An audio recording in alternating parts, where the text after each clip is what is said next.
5절의 말씀입니다. 요한복음 1장 1절에서 5절의 말씀, 5줄의 말씀 우리 다 같이 합독하길 원합니다. 함께 합독하시겠습니다. 태초에 하나님이 계시니라. 이 말씀이 하나님과 함께 계셨으니 이 말씀은 곧 하나님이시니이다.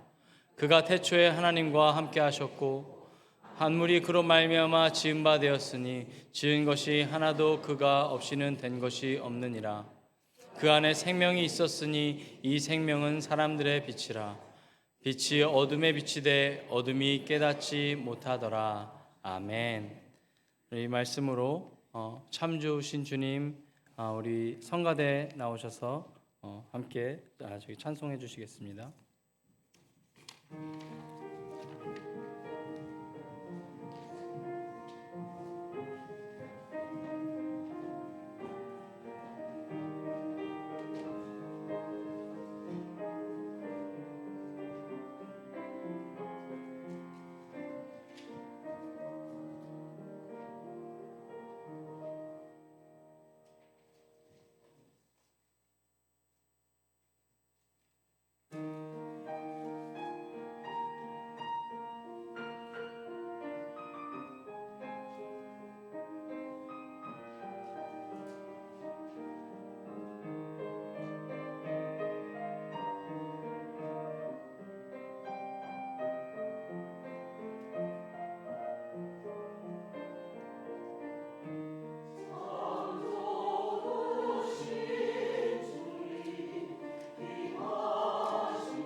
말씀 선포의 시간인데요. 우리 박기재 목사님께서 성육신 하신 하나님이라는 말씀으로 저희에게 생명의 말씀 전달해 주실 때 우리 할렐루야로 크게 환영해 주셨으면 좋겠습니다.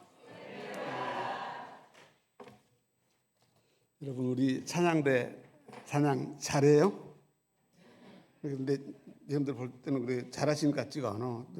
어떻게 표현하시는 것 보니까 수준급입니다. 여러분 우리 찬양대 찬양 참 잘하시는 거예요. 저는 여러분들은 이제 우리 동양선교교회 이 찬양대 찬양만 들으시니까 모르시잖아요. 근데 저는 앵커리지 교회들을 여러 교회들 연합회 있는 교회들 여러 교회를 제가 같이 해봤잖아요. 저는 우리가 예배를 2시 예배 드리니까 목사님들이 다른 교회 목사님들이 오늘 우리 저기 동양선교교회처럼 이제 목사님들이 단을 비우실 때 대타라고 와서 얼른 가서 11시 예배 설교하고 2시 우리 이제 교회 예배를 인도하다 보니까 여러 교회 제가 그 찬양대 찬양을 듣기 때문에 이런들은 우리 동양선교교회 우리 교인들이 우리 찬양대 찬양이 어느 정도 수준인지 여러분들은 모르시는데 아주 수준급입니다. 오늘 우리 찬양대 저기가 선교팀들이 몇 분 빠지고 그래서 숫자도 많이 줄였지만 오늘 찬양도 너무 잘하셨고 또 우리 찬양대원들도 훌륭하시지만 이렇게 반주하시는 우리 권사님도 참 훌륭하시고 특히나 우리 지휘하시는 권사님 수준급이시죠. 아무리 야생마도 조련사에 따라서 아주 좋은 말이 되고 그러잖아요. 그런데 우리 권사님 참 그 지휘를 참 잘하시죠. 그래서 굉장히 좋습니다. 그다음에 우리 찬양대만 잘하는 게 아니라 우리 찬양단도 참 잘합니다. 저는 주일 아침에 딱 들어오면 우리 찬양단들이 이제 4분이서 찬양을 막 하거든요. 저는 그때 저도 모르게 눈물이 주르르 흐르면서 앉아서 하나님께 감사 기도를 드리거든요. 그러니까 찬양단 우리 찬양단들 찬양할 때에 마음의 문이 열리고 우리 찬양대들 우리 성가대원들 이렇게 또 들으면 하늘의 문이 열리는 놀라운 역사가 있습니다. 아멘. 예, 그 정도 수준급인 것을 여러분들 인정하시고 박수 한번 크게 하시겠어요? 감사합니다. 제가 지금 동양선교교회 강단을 섰는데 여러분들 그냥 모르겠어요. 저 박기재 목사라는 사람이 누군지 여러분들 굉장히 좀 궁금해하시는 분들도 계시고 그럴 건데 저를 아시는 분들은 한 30년 전서부터 제가 아시는 분들도 이 자리에 계시고 그래요. 근데 제가 동양선교교회에 강단에 제일 처음 섰을 때가 언제냐면 아마 98년도였는지 97년도였는지 그때 담임 목사님이 이종용 목사님에서 이태정 목사님으로 바뀌고 하는 그런 어감이었었던 것 같아요. 근데 그때 알라스카 저기는 빌리지의 5군데 교회가 한인 교회였습니다. 한인 목사님들이 계셨었어요. 다 목사님들이 계셨는데 지금은 그 교회들이 다 없어졌어요. 근데 막 대표적인 교회가 베로에, 카츠부에, 더치아바에, 또 델타 응선, 그다음에 또 여기 뭐죠? 코디아. 그래서 5군데가 다 한인 교회가 있었는데 그 교회가 다 없어졌어요 지금요. 그런데 그때는 연합회에서 목사님들이 뭐냐면 앵커리지 계신 목사님들 중심해서 빌리지에 있는 목사님들 해구경 시켜주자 하는 그런 얘기가 있었어요. 그거 제가 그 목회했었던 베로에 있잖아요. 12월, 1월 석 달 동안은 해가 아예 없습니다. 여러분들 뭐 배로 가보신 분들 알겠지만 그다음에 여름에는 5, 6, 7월 달은 계속 해가 계속 있어요. 그야말로 우리 학교에서나 배우셨던 백야 그런 상황들인데 그런 데 있는 사람들한테 해 구경 시켜주자고 깜깜한 뭐지 있습니다. 그래서 무슨 일이 있었냐면 앵커리지 연합해서 이제 뭐죠 그 목회자 세미나나 원래 같은 거 모일 때 이제 그 빌리지에 있는 목사님들 오라고 그럽니다. 그럼 오는 게 비행기 티켓 저기가 한두 푼이 아니잖아요. 마음대로 못 오는 거예요. 그래서 목사님들이 그러면 이렇게 하자 해가지고 강단에 이제 세워주시는 거예요. 수요일 날 강단에 세워주시고 나면 그 다음에 이제 강단에 세워주고 난 다음에 비행기 티켓을 해결해주고 하는 그런 게 있었어요. 98년 그러니까 우리 동양선교회 저기로는 이중용 목사님과 이태정 목사님 바뀌는 그런 어감 같은데 제가 그때 3번을 썼었습니다. 그때가 교회가 53가 그쪽에 있을 때 교회였어요. 그리고 이제 지금 우리 새 건축해 가지고 이뤄왔을 때 제가 3번, 4번 정도 섰던 것 같아요. 그래서 제가 이제 지금 자리로 와서 서고 그러는데 여러분들 그냥 서먹서먹하게 생각하지 마시고 기도하시는 마음으로 같이 이렇게 은혜를 나누시면 감사하겠습니다. 제가 이제 동양선교교회 교인이 됐습니다. 그런데 우리 이제 동양선교교회를 이제 같이 우리가 이제 결정을 하면서 기도를 많이 했습니다. 제가 이제 2011년에 은퇴하고 텍사스로 내려가가지고 텍사스에 1년 살다가 다시 올라왔는데 올라와서 이제 한 2교회 정도를 그냥 목사님들이 오락오락 해가지고 갔었는데 저하고는 맞지는 않았습니다. 그래서 이제 작년 8월 말서부터 우리가 교회를 안 되겠다, 우리가 갈 수 있는 교회를 정하자 기도하면서 그다음에 집에서 예배를 하는 데 있잖아요. 마음이 편치를 않았습니다. 주일날 성도들과 같이 교제하고 이 예배 공동체 안에서 하나님께 영광을 돌려야 되는데 그냥 가정에서 우리 부부 예배 드린 것이 편치 않았어요. 그러면서 그때 그렇게 되면 누가 내 영혼을 책임져 주냐는 것이 제일 퀘스천 마크였습니다. 누가 내 영혼을 책임져 주냐? 물론 뭐 우리 예수님 책임져 주시겠지만 그건 아니죠. 은퇴 목사일지라도 자기 영혼을 위해서 기도해 줄 수 있는 목자가 있어야 되는 겁니다. 여러분, 성도는 자기가 소속되어 있는 교회가 이 땅에서 한 나라 소속이나 마찬가지거든요. 그래서 내 영혼을 맡길 목회자를 찾자 하면서 내같이 또 영혼의 안식처가 될 수 있고 주일날이면 가서 예배 공동체 안에서 예배 드릴 수 있는 교회가 있어야 되지 않겠나 해서 어느 교회로 정할 것인가 하면서 그다음에 이제 교회를 정하는 것은 저희 집사람한테 먼저 우선권을 줬습니다. 당신 38년 동안 남편 따라다니면서 고생 많이 했는데 당신 마음에 드는 교회를 한번 정해보자 했습니다. 사실 저는 전도사 때 제일 처음에 단독 목회를 나가면서 저희 집사람하고 우리 아들 5살짜리 둘 앉혀놓고 이 강대상은 목재소에서 나무 사다가 뚝뚝 만들어서 강대상으로 놓고 그다음에 우리 집사람하고 아들 둘 앉혀놓고 교회를 개척하면서 첫 목회가 시작됐었습니다. 그렇게 해서 38년 동안 저를 따라다니면서 우리 집사람이 했으니까 얼마나 좀 마음이 편치 않을 때 얼마나 많이 썼겠어요? 뭐 세상 일 같은 뭐 인사조치라도 하고 그러겠지만 그럴 수도 없는 거기 때문에 38년 따라다녔으니까 이제는 당신이 교회를 먼저 결정해라. 그럼 나는 따라가겠다. 그 말이 끝나자마자 우리 집사람이 동양으로 가겠대요. 동양으로 우리 집사람이 그렇게 얘기를 하더라고요. 그래서 우리 기도해보자 굳혀가면서 기도하면서 작년 연말이 된 거예요. 12월 31일 날이 된 거예요. 그럴 때 굉장히 내 마음이 괴로웠습니다. 이제 우리 다음 주부터 우리가 교회를 나가야 되는데 어떡할 것인가 하면서 우리가 교회 나가는데 이제 은퇴했으니까 사실 뭐 교회 물질 봉사는 어렵잖아요. 뭐 정부에서 주는 돈 SSA 받아봐야 뭐 그렇게 흡조가 그건 아니고 우리 물질 봉사는 어렵기 때문에 우리 몸으로 때우자. 몸으로 할 수 있는 것이면 다 할 수 있고 그다음에 우리는 교회를 기도로 섬기자 해가지고 우리가 첫 주부터 등록하고 동양선교교회에서 우리 천국 가자 그렇게 결심하고 이제 목사님에게 메시지를 남겼습니다. 그러니까 1월 첫 주 토요일 되는 거죠. 목사님 사실 나 박기재 목사입니다. 사실 내가 이리 해가지고 갔는데 지금 1월 첫 주부터 우리가 섬길 교회를 찾고 그러는데 우리 집사람이 동양선교교회를 좋아합니다. 나도 가겠습니다. 그래가지고 가되 그 대신 2부 예배에서 교인들하고 내가 교제하고 그런 것은 안 하고 1부 예배만 조용하게 참석하고 내 그 정만 동양선교회에 돕겠습니다. 그래서 메시지를 장문의 메시지를 보냈어요. 당장 목사님 전화가 왔어요. 목사님 무슨 말씀이십니까? 목사님 오시는 것 우리 환영하고 우리 장로님들도 좋아하실 겁니다. 그러면서 해가지고 일부 예배는 교사들 중심으로서 영어 예배가 되기 때문에 그냥 2부 예배를 참석하십시오 해가지고 예배를 참석하기 위해서까지 왔습니다. 근데 하나님께서 별 볼 일 없는 저희들이지만 은퇴 목사 별 볼 일 없지만 그러나 우리 동양 선교교회로 인도하시는 것은 불가항력적인 하나님의 은혜인 줄로 믿습니다. 저는 왜 보내주는지 이유는 모르겠습니다. 그러나 아버니까 저희 교회에서 같이 신앙생활 하셨던 분들이 10분이 계시더라고. 목장 편성표를 보니까.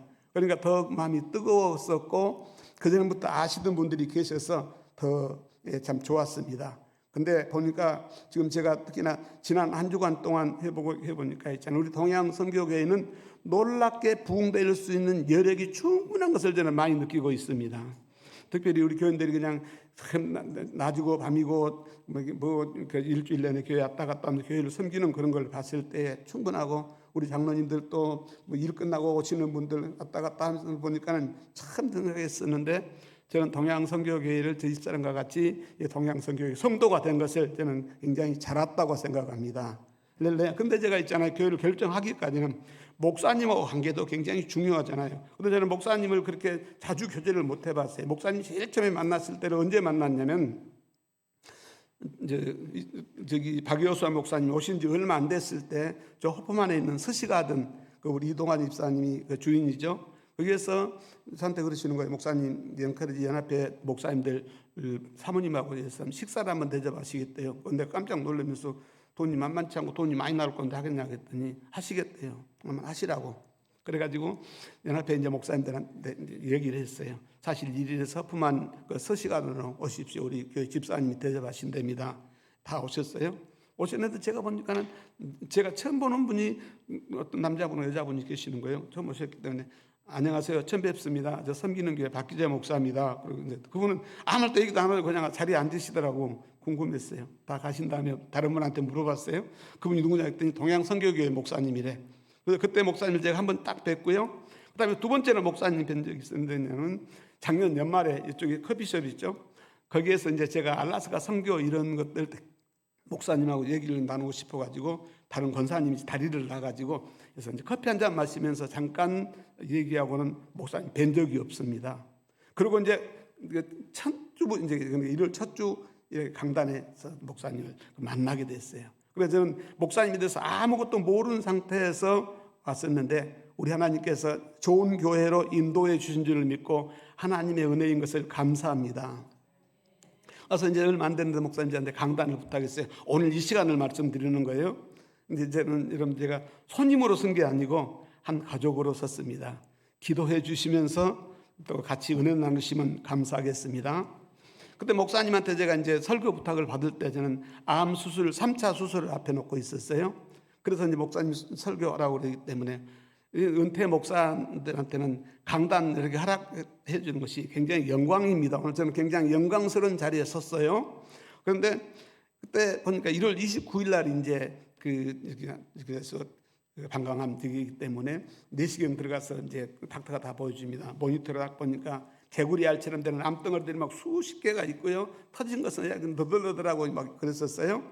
그런 상태에서 설교 부탁을 받았을 때 제가 부정적으로 생각하면 난 조금 있으면 죽을 건데 나는 죽는다고 생각합니다. 근데 기도를 하면서도 그런 생각이 나는 조금 있으면 죽을 건데 목사님한테 부탁하시는구나. 그러면서 나에게 마지막 설교라고 하면 내가 마지막 설교를 하고 이 세상을 떠난다고 하면 어떤 설교를 할 것인가 했을 때 제 마음속에 감동되는 것이 복음을 전해라 했어요.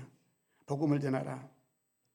여러분 저는 제 건강에 위해서 저도 많이 기도했고 여러분들 중보기도 많이 해주신 것 저는 잘 알고 있고 감사를 드리고 있습니다. 저는 제가 기도 많이 해서 뭐 치료해 주셨다 저는 절대 그렇게 생각 안 했습니다. 어떤 분들은 뭐 앵커리에서 기도를 제일 많이 하는 사람이 박기재 목사라고 하는데 전혀 아닙니다. 그런 것은 아니고요. 저는 여러분의 중보기도라고 저는 고백합니다. 예, 저를 아는 여러분들의 중보기도가 저는 상달됐기 때문에 하나님 치료해 주셨다고 믿는데요. 지금 우리 동양선교 교인 가운데서도 그분 여기 안 계시니까 제가 뭐 좀 말씀드리고 싶은데 그분은 한 25년 되신 분이에요. 근데 자기 집에 문제가 있을 때 한 10여 년 전에 저한테 기도 부탁을 했어요. 목사님 우리 가정에 이런 문제가 있습니다. 그러냐 기도하자고. 저는 하루도 안 빼고 그 가정을 위해서 계속 기도했어요. 근데 제가 그 가정을 중보기도한 거죠. 근데 제가 이제 수술한다고 하는 것을 전 직접 얘기는 안 했는데 알고 계셨던가 봐요. 그래가지고 제가 이제 그 결과를 보고 제가 카톡을 남겼어요. 이리 쓰인다고 했더니 아이고 목사님 저는요 목사님 수술하러 가기 전에 사모님한테 제가 좋은 간증거리가 생길 거라고 얘기했는데 사모님은 시큰둥 하시더라고요. 라고 그러는 거예요. 우리 집사람한테 물었어요. 아니 여보 지금 사실 이런다는 거 했더니 그건 내가 들은 것 같은데 그런다고 그냥 지나고 말았었습니다. 여러분 모두 정말 기도 감사합니다. 여러분들의 모든 기도가 있었기 때문에 하나님 역사해 주셨는데요. 여러분 그러고 있잖아요. 여러분의 중보기도도 굉장히 중요한데 우리의 신앙생활 가운데에서 가장 중요한 중보기도가 있습니다. 누구 기도인 줄 아시겠어요? 알아맞히신 분에 내가 여기 친교 시간에 밥 한 그릇 공짜로 드릴게. 누가 우리를 중보기도 하시죠? 예수님. 또 예수님도 기도하시죠? 누가 또 기도하시죠?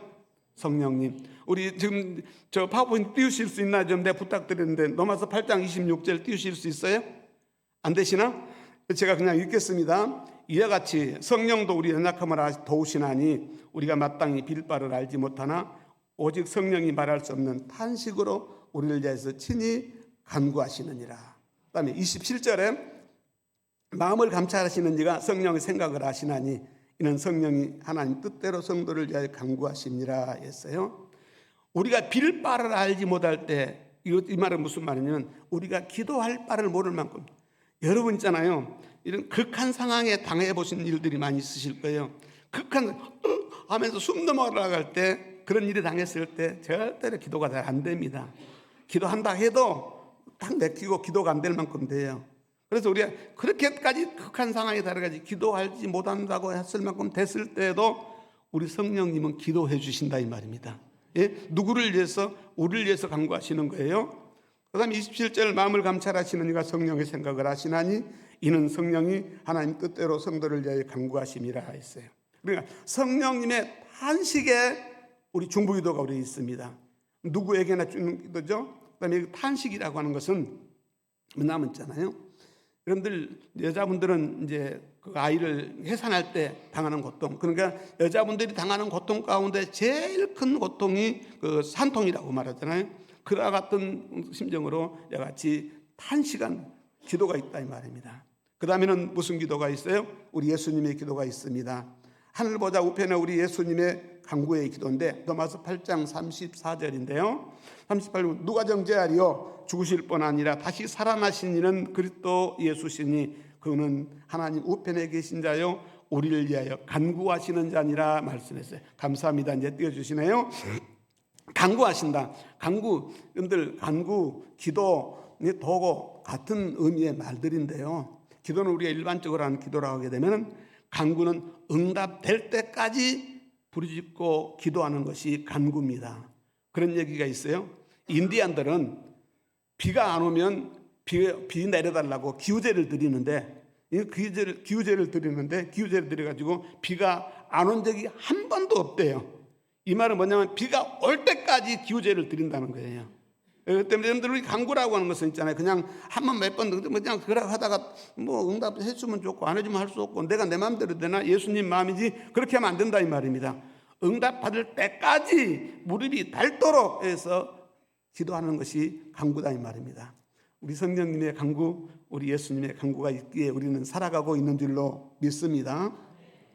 3월 12일 날 제가 이제 3차 수술을 날짜가 잡혔어요.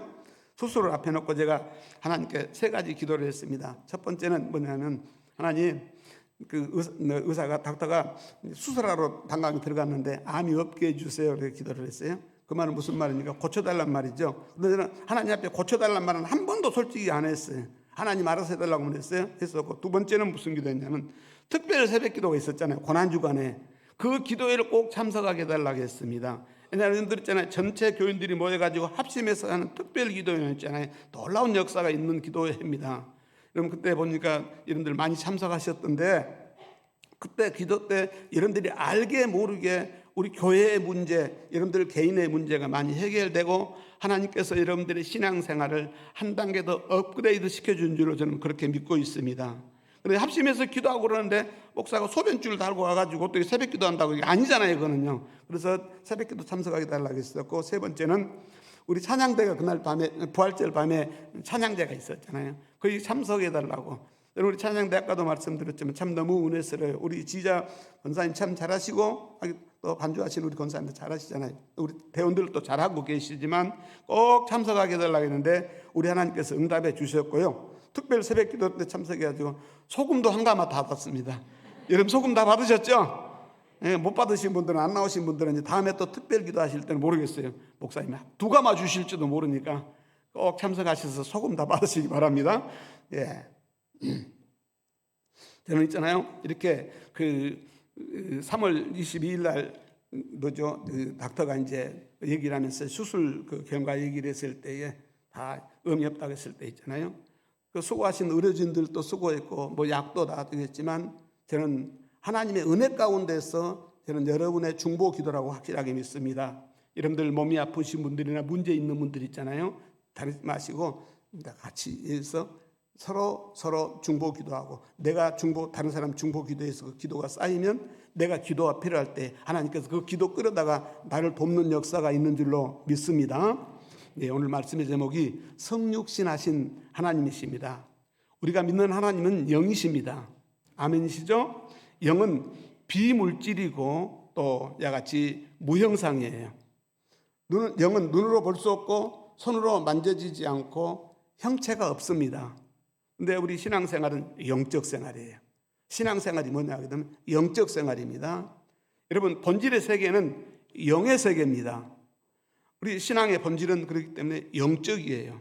여러분들 몸을 믿고 이렇게 오셔서 같이 예배 드리고 있지만 이 몸이 하나님께 예배하기 전에 하나님께 예배하기 전에 내 영혼이 먼저 하나님을 찬양하고 예배하는 줄로 믿습니다. 하나님 말씀 성경은 세 가지의 영적인 존재를 말씀하고 있습니다. 성경 66권은 이 세 가지의 영적 존재를 말하고 있고 이 영적 존재의 활동에 대해서 기록했고 앞으로 계속 할 수 있는 것을 말씀드리는 것인데 이 세 영적 존재는 과거에 역사했고 지금도 역사하고 있고 미래에도 역사한다는 사실이 성경에 기록되어 있어요. 그 세 가지 영적 존재가 뭐냐 했을 때 하나님은 영이십니다. 또한 천사들도 영입니다. 우리 인간들도 영이에요. 하나님은 영이시다 했는데 영이신 하나님이 어떻습니까? 성부, 성자, 성령으로 역사하시는데 그 하나님은 영이십니다. 성경은 그래서 그 성부, 성자, 성령 하나님을 삼위일체라고 말씀하죠. 오늘은 삼위일체를 설명하는 시간이 아니니까 그냥 넘어가겠는데요. 그 하나님은 성부, 성자, 성령으로 역사하시는데 영이라고 하는 사실입니다. 그 다음에 두 번째는 뭐냐면은 영적인 존재는 천사들의 활동을 말씀하고 있습니다. 여러분 천사의 존재를 믿으시나요? 천사의 존재를 믿으시는 분만 아멘 해보시기 바랍니다. 아니면 여러분들이 기도하실 때에 성령님의 강권적인 역사 가운데서 하나님의 은혜 가운데서 성령님이 나를 돕는 천사들을 보내주시고 천사들이 나와 함께한다는 것을 믿으시는 분만 아멘 하시기 바랍니다. 예, 여러분들이 그 신앙으로 고백하는 신앙은 상당히 차원이 높은 신앙인 줄로 믿습니다. 그런데 그 천사는 선한 천사가 있고 악한 천사가 있습니다. 그래서 성경에는 선한 천사들의 역할도 말씀하고 있고 악한 천사들의 활동도 말하고 있어요. 그래서 우리는 선한 천사를 뭐라고 말합니까? 가브리엘 천사장이다, 아니면 미가엘 천사장이다 해서 그렇게 말씀하고 있죠. 그다음에 악한 천사는 무슨 천사라고 말합니까?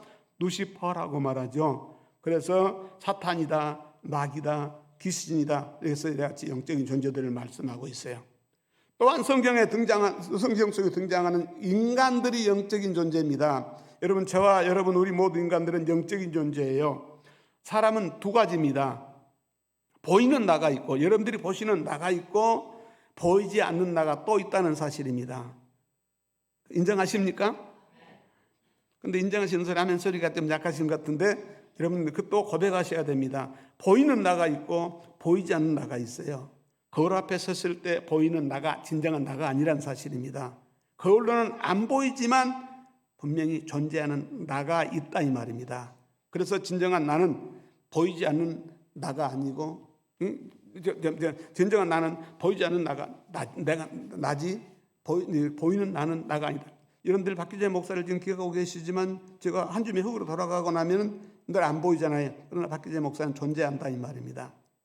여러분 우리 인간은 영, 혼, 육으로 구성되어 있고 그다음에 또 영혼, 육체 이렇게도 말합니다. 그래서 뭐 영혼, 육으로 말하는 것을 3분설이다, 영혼, 그다음에 육 이렇게 해서 2분설이다 하는데 다 뭐 서로 신학자들이 따지는 얘기고 성경에 다 있으니까 뭐 영혼이건 아니면 영이고 혼이고 육체건 다 있는데 눈으로 보이는 나는 육의 나지 영의 나는 아니라고 하는 사실입니다. 여러분 사람이 죽으면 어디로 가시죠? 흙에서 왔으니까 다 흙으로 가는 겁니다. 그렇죠? 예. 그러면 영은 어디로 갑니까? 여러분, 영은 어디로 갑니까? 영은 어디로 가는 거예요? 영은 천국이요? 지옥 가는 사람은 없을까요? 죽은 영은 지옥으로 가고 산 영은 천국으로 갑니다. 여러분, 우리가 엄마 뱃속에서 응아하고 태어날 때 그 영은 살았어요? 죽었어요? 응아하고 엄마 뱃속에서 태어날 때 그 영이 죽었어요? 살았어요? 확실하게 대답하셔야 됩니다. 우리는 엄마 뱃속에서 태어날 때 다 죽어서 나오는 거예요. 우리 육신 숨 쉰다고 해서 내가 살았다? 아니거든요. 그러면 산 영은 뭐냐 했을 때에 예수 그리스도를 영접해 드리고 거듭난 사람들, 중생한 사람들의 영은 살았다 이 말입니다. 그러니까 진정한 나 육신은 그냥 한 주먹 흙으로 돌아가는 겁니다. 그러나 예수 그리스도를 영접하고 믿음으로 살았던 하나님의 사람들, 거듭난 사람들은 영이 산영이기 때문에 천국으로 가는 겁니다. 이렇게 갈라지는 것이에요. 여러분 하나님이 말씀하신 하나님 말씀은 영입니다. 영이신 하나님께서는 말씀으로 역사하고 계세요. 말씀으로 어떻습니까? 천지 만물을 창조하셨고 그 말씀이 천지 만물을 주관하고 계시고 그다음에 이 천지 만물을 이끌어 가시고 역사의 수레바퀴를 말씀으로 올라가시고 움직인다 이 말입니다. 오늘 본문 한번 말씀 띄워주실 수 있겠어요? 본문 요한복음 1장 1절에서 5절까지 우리 본문 보게 되면 요한복음 1장 태초에 말씀이 계시니라 그랬어요. 아니면 그냥 우리 같이 한번 제가 읽겠습니다. 예, 태초에 말씀이 계시니라. 우리에서 한번 5절까지 합독 한번 해보시겠어요? 시작. 태초에 말씀이 계시니라. 이 말씀이 하나님과 함께 계셨으니 이 말씀은 곧 하나님이시니라. 계셨고 만물이 그로 말미암아 지은 바 되었으니 지은 것이 하나도 그가 없이는 된 것이 없느니라. 그 안에 생명이 있었으니 이 생명은 사람들의 빛이라. 빛이 어두움에 비치되 어두움이 깨닫지 못하더라. 아멘. 다시 한번 1절로 돌아오시면 감사하겠습니다. 그래서 보게 되면 있잖아요. 여기 태초에 말씀이 계시니라 이 말씀에다가 예수님을 넣고 그다음에 그러 말 때 거기다가 예수님을 넣어서 한번 같이 읽겠어요. 시작. 태초에 예수님이 계시니라. 예수님이 하나님과 계셨으니 이 예수님은 곧 하나님이시니라. 예수가 태초에 하나님과 함께 계셨고 만물이 예수로 말미암아 지은 바 되었으니 지은 것이 하나도 예수가 없이는 된 것이 없느니라. 예수 안에 생명이 있었으니 이 생명은 사람들의 빛이라. 아멘. 하나님이 홀로 계실 때를 로고스라고 합니다. 로고스를 말씀이라고 하죠. 로고스라는 말이 성경에서 되기 전에 철학에서도 쓰는 말이었었는데요. 그 로고스가 그 말씀이 육신을 입고 이 땅에 오셨을 때를 뭐라 하냐면 우리는 예수라고 말합니다. 그 말씀이 육신을 입고 오셨을 때 예수라고 말하고 있고 그 로고스가 그 말씀이 땅에 오신 분이 예수다 이 말입니다. 그러니까 또 그 로고스가 그 말씀이 영으로 오실 때를 우리는 뭐라고 말합니까? 성령이라고 말합니다. 예? 그러니까 예수는 육체를 입고 우리를 도우시려고 오신 분이고, 예? 그다음에 성령님은 우리를 도우시려고 뭘로 오셨어요? 영으로 오신 분이다. 아멘. 네. 그래서 성경은 바로 위에서 말했던 세 가지 영적 존재의 활동을 그렇게 기록하고 있는 책입니다. 그 하나님의 말씀은 세 가지로 우리에게 주어지게 되어 있는데요. 그 신학자 칼바르트라고 하는 사람은 세 가지로 구분했는데 첫 번째는 육신이 되신 말씀입니다. 육신이 되신 말씀이 누구죠? 예수님. 예수님은 말씀이 육신이 돼서 오신 분입니다.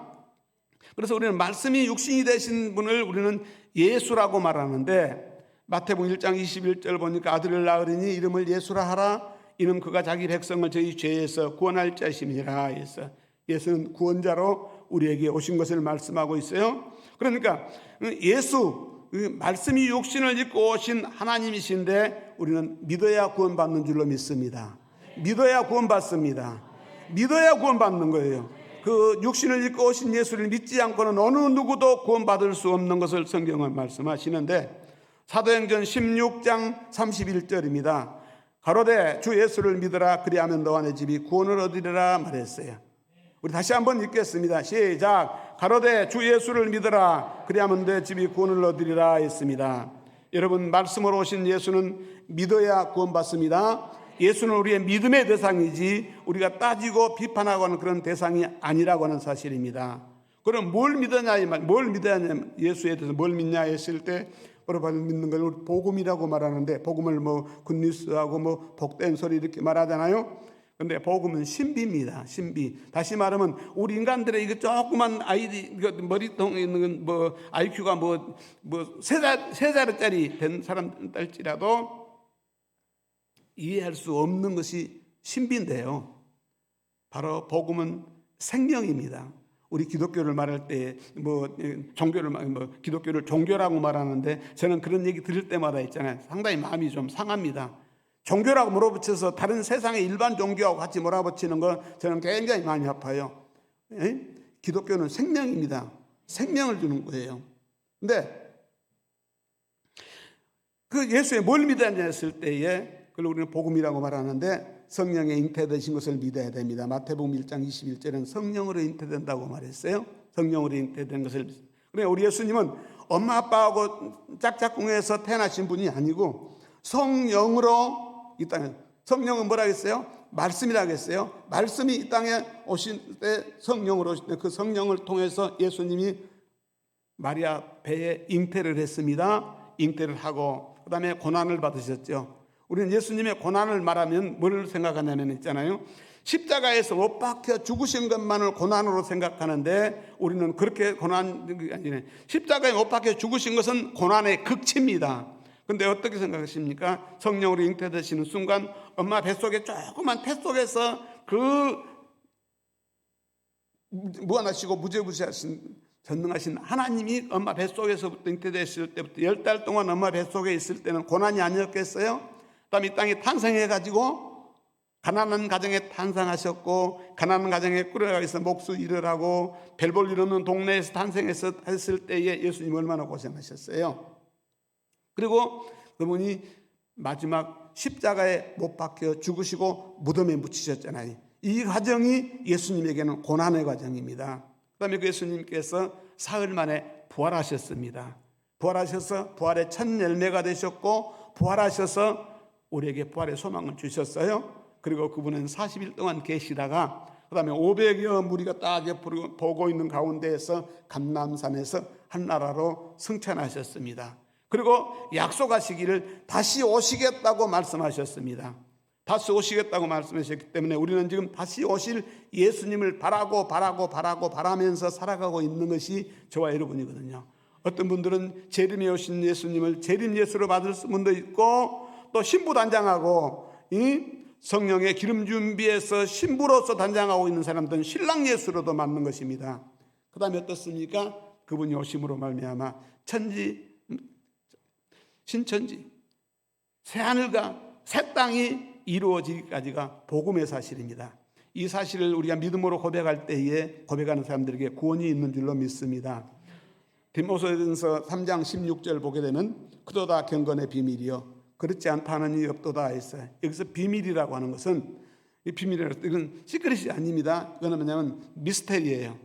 그래서 사람의 생각으로 사람들의 머리통이 조그만 걸로 다 이해할 수 없는 것이다 이 말입니다. 경건의 비밀이라고 하는 것이 그는 육신으로 나타나신 바 되시고 영으로 의롭다 하심을 입으시고 천사들에게 보이시고 만국에서 전파되시고 세상에서 믿음 받으사 영광 가운데서 올리우셨습니다.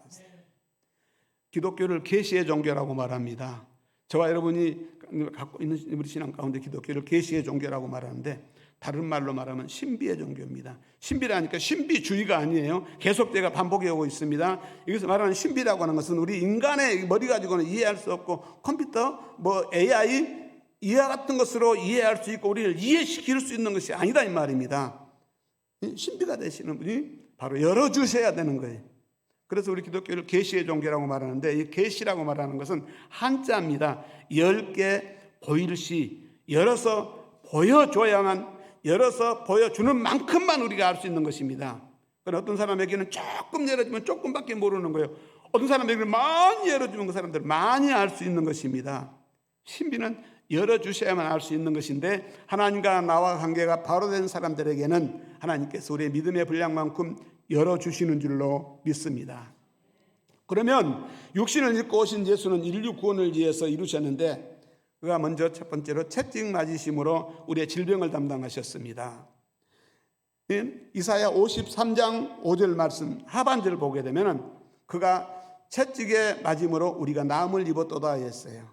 여러분 몸이 아프신 분들 이 말씀을 막 머릿속에서 완전히 막 열 때까지 하시고 계속 눈만 감아도 막 걸어가도 잠자도 막 할 만큼 해서 이 말씀 여러분들 신앙에 고백되시길 바랍니다. 저는 아까 서론에서 말씀드리면서 제가 암 수술을 3번 되겠다고 말씀드렸는데 저는 25살부터 병하고 짊어지고 살고 있습니다. 제가 간증하려고 한정권들이 많은데 간증할 시간은 안 되기 때문에 그러는데 저는 25살에 병원에서 사형 선고를 받았었어요. 2달 살면 죽는다고 말했습니다.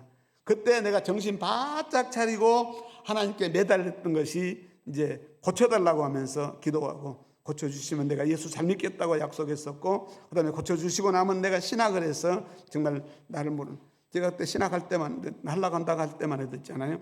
그때 제가 제 합기도 도장을 제가 하고 있어요. 제가 합기도 사범이기 때문에 동네 건달들 그때 우리 제가 운동할 때만 해도 동네 건달들 하나님 모르는 얘기들 많았습니다. 그들에게 제가 예수님 바로 소개해 주려고 신학한다고 했지. 오늘 제가 목사 돼가지고 38년 동안 하나님 날 지켜주실 거라고는 생각지도 않고 저는 신학을 하겠다고 했는데 하나님께서 치료해 주시고 신학도 하게 될 것이었습니다. 저는 지금도 마찬가지입니다. 이번에도 제가 적으면서도 이 말씀은 계속 했습니다. 예수님 채찍 맞으셨죠? 채찍 맞으신 것은 바로 내 질병을 치료하시려고 맞으셨죠? 그 약속 지켜야 됩니다. 약속 지켜주세요 하면서 계속해서 기도했습니다. 여러분들도 마찬가지입니다. 꼭 이 말씀을 고백하시기를 바랍니다. 그 다음에 예수님께 어떻게 하셨어요? 가시관 쓰셨잖아요. 가시관 쓰신 것은 우리의 가난과 저주를 물리치시기 위해서 쓰셨다고 말씀하고 있습니다. 여러분, 나는 가난하다, 아니 나는 저주받았네, 여러분, 이것은 우리 크리스찬들에게는 있을 수 없는 표현들이요, 써서는 안 될 말들입니다. 이미 예수님께서 2000년 전에 다 당하셨습니다. 할렐루야. 이 사실을 날마다 믿음으로 고백하실 때에 흑암의 권세는 물러갈 줄로 믿습니다. 그 다음에 있잖아요, 십자가에 못 박혀 죽으셨죠. 십자가에 못 박혀 죽으셔서 우리의 죄값을 속량하셨어요. 속량이란 말이 리뎀션인데 무슨 말인지 아시죠? 값을 치러줬다 이 말입니다. 우리가 만약에 우리가 지은 죄를 값으로 치른다고 하면 예수님이 당하신 고난은 그대로 당해야 되는 것인데 우리는 당하지 않게 가만히 놔두시고 예수님께서 친히 다 당하셨다 이 말입니다. 누굴 살리려고? 누굴 살리려고요? 우리 며느리 살리려고? 우리 시아버지 살리려고? 나 살리려고? 그럼 다 한번 해서 나 살리려고 한번 해보세요. 나 살리려고 예수님께서 채찍 맞으셨다 이 말입니다. 이사야 53장 상반절입니다. 그가 찔림은 우리의 허물을 인하며 그가 상함은 우리의 죄악을 인함이라. 그가 징계를 받음으로 우리가 평화를 누리고. 예수님께서 이미 2000년 전에 다 이루어 주신 사실들입니다. 아멘. 우리의 신앙으로 고백해야 할 줄로 믿습니다. 그렇기 때문에 말씀이 육신이 되셨고 육신이 되신 예수 그리스도의 사랑과 희생을 믿고 영접해 드림으로 우리에게 이루어지는 것은 구원이라고 하는 사실입니다. 요한복음 1장 12절 말씀, 영접하는 자 곧 그 이름을 믿는 자들에게는 하나님의 자녀가 되는 권세를 주셨으니. 여러분들이 예수님과 같은 사실을 믿음으로 고백했을 때에 우리 모두는 하나님의 자녀가 된 줄로 믿습니다. 아멘. 아멘. 네. 육신이 되신 말씀은 내가 믿어야 내 것이 되는 줄로 믿습니다. 그 다음에 두 번째는 말씀이 뭐냐면 기록된 말씀이 있습니다. 기록된 말씀이 뭐죠? 기록된 말씀이 뭐예요? 기록된 말씀 여러분들 다 가지고 오셨어요? 지금 저는 여기 파워포인트 떼주는 거 저만 해도 조금 옛날적이잖아요. 목회자적으로 보게 되면은. 근데 제가 못마땅해요 사실. 다 자기 개인 성경 가지고 와가지고 성경 잘수 찾아, 야 몇 장입니다 찾아보세요 이래가지고 다 읽고 다 하면서 해야 되는데 너무 편하게 지금 신앙생활하는 거예요. 가만히 앉아있으면 띄워주고 뭐 하세요 띄워주고 다 하는 거. 그러기 전에 신앙 성장은 있잖아요. 성경책 자주 찾아봐야 돼요. 이렇게 하다 보면 있잖아요. 예수를 오래 믿었어도 에서 그러면 하박국 찾으라고 말하게 되면 어떤 분은 창세기서부터 찾는데 다 해가지고 어떤 읽으면 목사님 내 책에는 하박국은 없는데요 그렇게 말한대. 성경은 있잖아요. 66권은 여러분들이 손에 익숙해야 되고 손때가 많이 묻어야 돼. 제가 우리 친교실에서 어떤 분 가방이 나 그 가방이 누군 줄 몰라서 보니까는 성경이 너덜너덜 해갖고 있는데 그 밑에다 자기 이름을 크게 썼더라고. 아무개라고 딱 썼어요. 그분이 매일 새벽기도를 나오시더라고 보니까 그 가방 주인이. 성경은 여러분 손에서 놓고 막 해만큼 해서 있잖아요. 너덜너덜 만큼 해가지고 성경과 가까워져야 되는 줄로 믿습니다.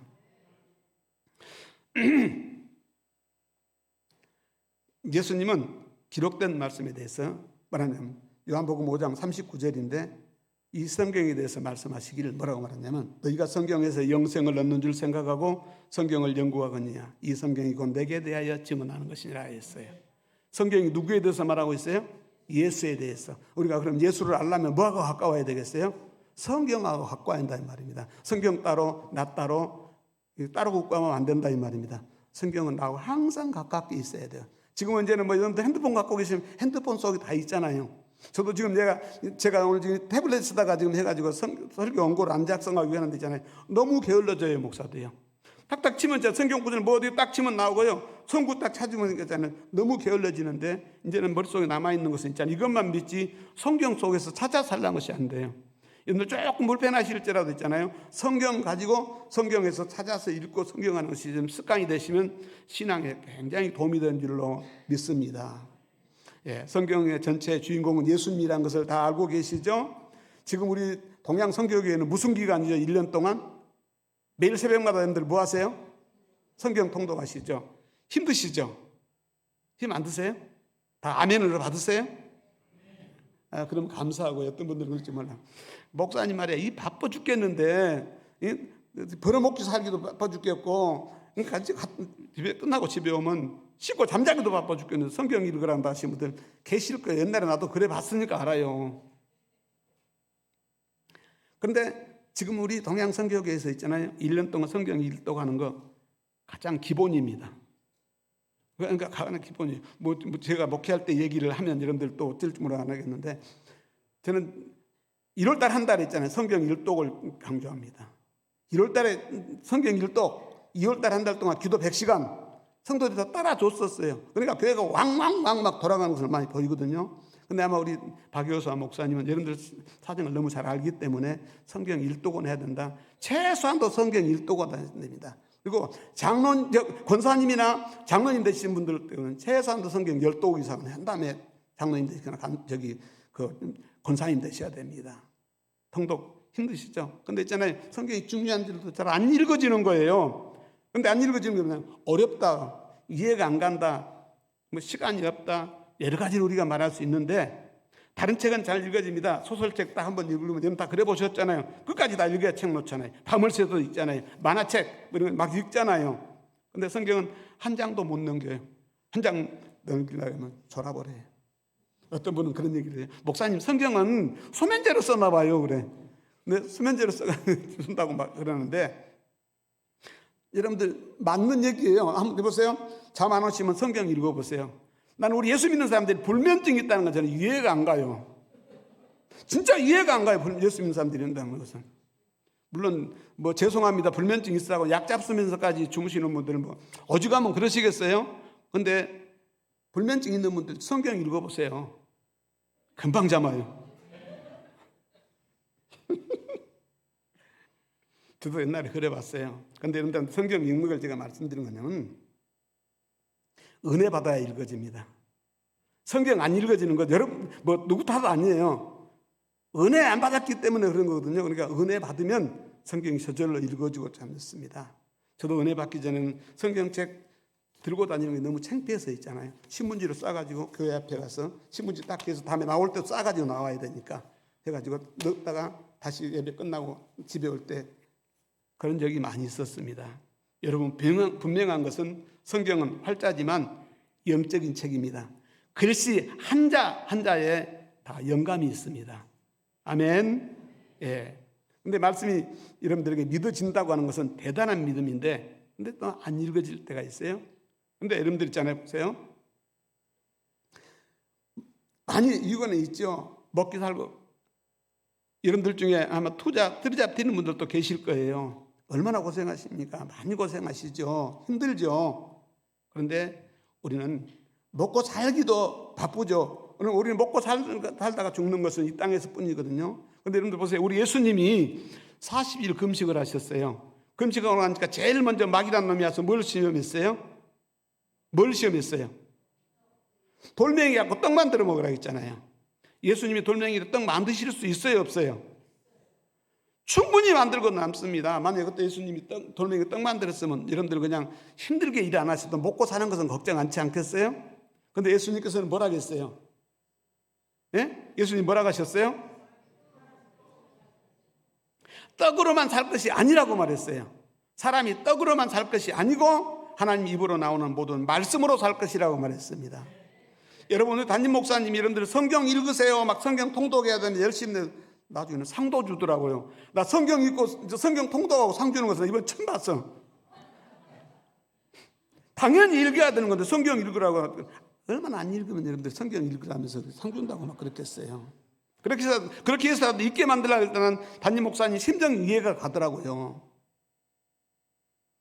우리가 여러분들 그냥 힘들게 일해가지고 먹고 살라고만 하는 것이 아니라, 먹고 살아야 되지만 많이 붙는 거예요. 많이. 그것으로만 하는 것이 아니라 더 중요한 것이 있다 이 말입니다. 말씀이 있기 때문에 말씀을 읽는다 이 말이에요. 저는 있잖아요, 목사님, 제가 첫 주 나와가지고 딱 앉아있을 때 성경하고 기도에 대해서 말씀했어요. 귀가 터득 뜨는 거예요. 그러면서 제 눈에 번개불 같은 거 싹 지나가. 한 65년 전에 이 얘기가 저한테 싹 지나가는 거예요. 퍼득. 무슨 얘기냐면 엄마가 자기 아들에게 밥을 먹이려고 하는데 밥을 안 먹으니까 엄마가 돈을 주면서 밥을 먹이는 거예요. 여러분, 저희 동양선교교회는 저보다 연세가 더 많으신 어르신들이 그렇게 많지는 않으신 것 같아요. 다른 교회는 저보다 연세 많으신 분들이 훨씬 많은데 우리 동양선교교회는 저보다 연세 많이 드시는 분들이, 제가 50년생이니까 50년 넘으신 분들이 그렇게 많지는 않으신 것 같아요. 그만큼 우리 동양선교교회는 젊다는 겁니다. 근데 참 좋은 증세죠, 그게. 근데 제가 살 때는 보릿고개라는 게 있었잖아요. 근데 그때 사실 우리는 아침에 밥 한 끼 먹으면 점심 뭐 굶는 것은 뭐 다 규정 사실이고 저녁에 뭐 죽 먹으면. 근데 저희 집, 가난한 저희 집만 그랬던 거 아니고 다 나라가 가난했으니까 그때는. 근데 그 파출소 직원 아들이 우리하고 한 반이었어요. 걔네 집에는 뭐 있잖아요, 막 쌀밥이야. 우리는 쌀밥 구경은 제삿날이나 보는데 우리 때는 학교가 그 오후반 오전반이 있었어요. 오후반 때는 일찍 딱 가다 보면 걔네 집을 거쳐가게 돼 있어요. 하얀 쌀밥에다가 지금 마가린에다가 애간장 부어가지고 탁 비벼가지고, 그때 그거는 있잖아요, 모르겠어요. 옛날에 임금님이나 그런 거 잡섰는지 모르겠어. 한 번, 두 번 정도는 그냥 먹다 나중에 안 먹어. 밥 먹어라. 안 먹어. 엄마가 막 욕을 하면서 뭐 처먹어 이런 말까지 있어요. 죄송합니다. 안 먹어. 나중에는 안 먹어. 5원 줄게 먹어라. 그러면 이따가 한 번, 또 한 번 먹고 또 안 먹으려고. 또 먹으라. 안 먹어. 그러면 이번엔 10원 줄게. 억지는. 너 반장 이리 와 그래갖고 저한테 밥 한 숟가락 딱 먹여주면, 그때는 꿀은 맛도 못 봤지만 있잖아, 꿀이 그렇게 맛있는지는 몰라. 이번 하얀 쌀밥에다가 마가린 넣고 애간장 비벼가지고 먹으면 있잖아요. 이거는 진짜 한 사람 죽어도, 둘이 먹다 한 사람 죽어도 모를 만큼 맛있었어요.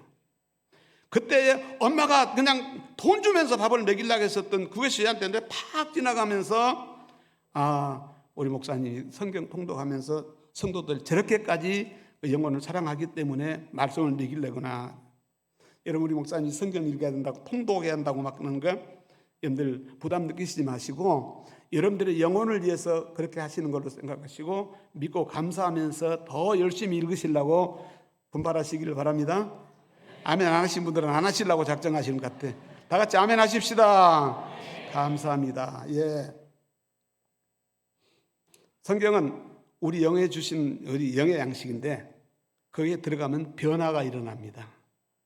우리 장로교 창시자 칼빈은 성령은 말씀의 수레를 타고 온다고 했어요. 저는 장로교 목사인데요.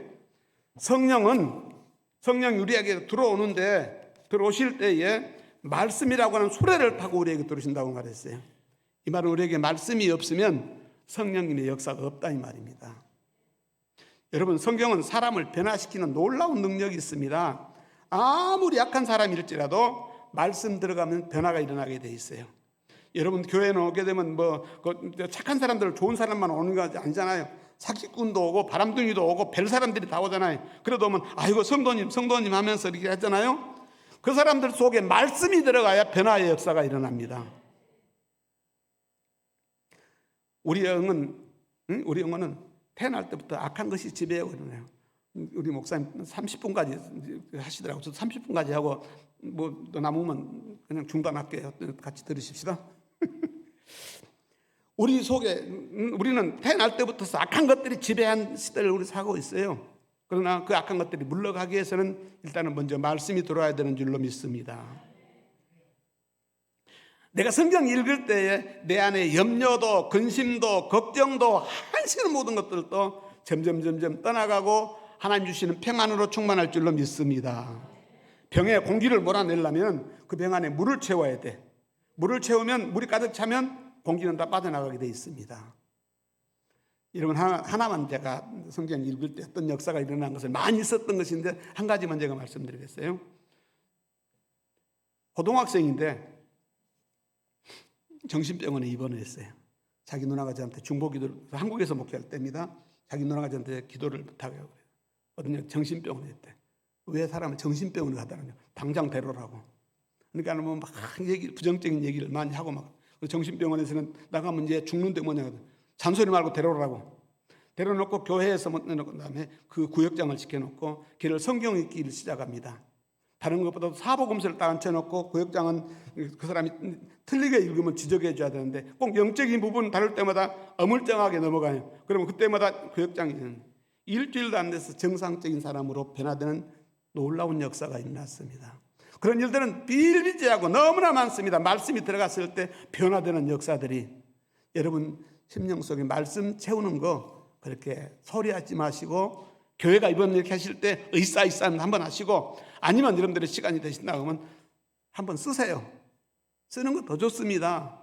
그리고 성경을 좀 빨리 읽으셨던 분들은 창세기하고 이사야서하고 그다음에 요한복음하고 도마서하고 이 네 권의 책은 여러분들이 자주 읽으시는 게 여러분들의 신앙에 굉장히 도움이 많이 됩니다. 그다음에 이제 한 가지만 더 말씀드리겠어요. 선포되는 말씀이 있어요. 무슨 말씀이죠? 선포되는 말씀이 뭐죠? 설교. 선포되는 말씀입니다. 선포되는 말씀을 들어야 귀로 듣고 마음으로 고백하는데 마음으로 고백한 사람들 입에서 나오는 것이 뭡니까? 아멘이 나오게 돼 있어요. 여러분들 하나 여쭤볼게요. 오늘 교회에 위로받으러 오셨어요? 찔리러 오셨어요? 교회에 여러분들 위로받으러 오셨어요? 찔리러 오셨어요? 위로받으러 오셨어요? 아니, 한번 제가 여쭤볼게요. 뭐 그냥 대답 안 하셔도 좋아. 여러분들 산치를 하면 나는 오늘 내가 지금 교회 위로받으러 왔다. 아니, 난 찔림받으러 왔다. 여러분, 우선순위만 바로 세우면 간단합니다. 먼저 찔려야 됩니다. 예? 찔려야 돼요. 근데 어떤 분들은 찔림 받을 때, 목사님이 깠다. 예? 목사님이 깠다. 얘기하는데, 그렇게 받아들이시면 안 되고, 여러분들은 보세요. 병원에 갔어요. 암병 환자가 병원에 갔어요. 그러면 거기다가 암병 덩어리 그냥 그대로 놔두고 거기다 약사님 통해서 약만 발라주고 약만 줍니까? 먼저 어떤 아픔이 있죠? 수술해내고 도려내는 찔림의 아픔이 있잖아요. 그 다음에 약도 발라줘야 되는 거거든요. 그런데 많은 사람들이 그냥 찔린 것은 고사하고 수술할 건 그냥 놔두고 그때 약만 바르려고 하는데 그런 신앙은 올바르지가 않습니다. 예를 들면 감기 같은 정도는 약만 먹어도 금방 낫잖아요. 약 먹어서. 그런데 감기 환자가지고 암병 환자가 가가지고 나는 약만 주세요 하는 것은 아니다 이 말입니다. 여러분 강단에서 주시는 선포되는 말씀 속에서 내가 찔림을 받을 것은 강력하게 찔림 받아야 되고 그 다음에 하나님의 위로의 손길이 임하기 위해서 기도하고 하나님 위로가 임할 줄로 믿습니다.